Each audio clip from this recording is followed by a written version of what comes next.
Le moulin de la Hunelle à Chièvres est une des 5 entreprises de travail adapté de la province de Hainaut. Ici, on fait de la restauration, de la couture, de la blanchisserie, du garnissage de fauteuils ou encore de l'horticulture. Une centaine de personnes y sont employées, dont une grande partie de moins valides. Si le moulin tourne bien, la crise économique oblige à trouver de nouveaux débouchés, notamment publics, mais c'est encore malheureusement trop peu connu. Depuis 93, on peut réserver des marchés publics aux entreprises de travail adapté, d'une part, et d'autre part, il y a l'obligation pour les institutions publiques d'occuper 2,5% des travailleurs handicapés. Si ces 2,5% ne sont pas, on n'a pas ce quota, on peut sous-traiter 50% maximum à du travail effectué par une entreprise de travail adapté. Qu'est-ce que c'est une clause sociale? C'est le fait d'insérer dans le cadre d'un achat public.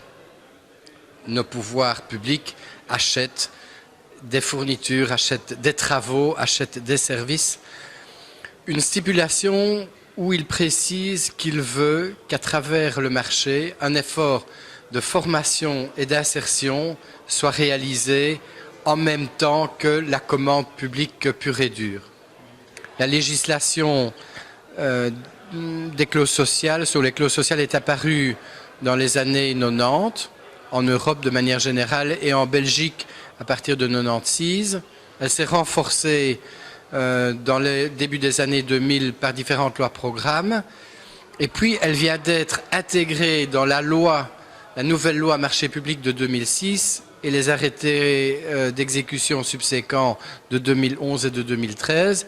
Et donc elle fait partie intégrante aujourd'hui de la loi sur les marchés publics. Et donc, y insister, c'est préparer l'avenir. Préparer l'avenir, c'est quoi? Sensibiliser les gens, les décideurs, à réserver les marchés d'une part et à construire de nouveaux postes d'emploi avec des projets autour relatifs à l'environnement, à autre chose, quoi. Et donc, par conséquent, de créer des nouveaux métiers qui répondent aux compétences de nos travailleurs. Parce que via une ETA, on peut pallier le handicap par la multiplicité d'intervenants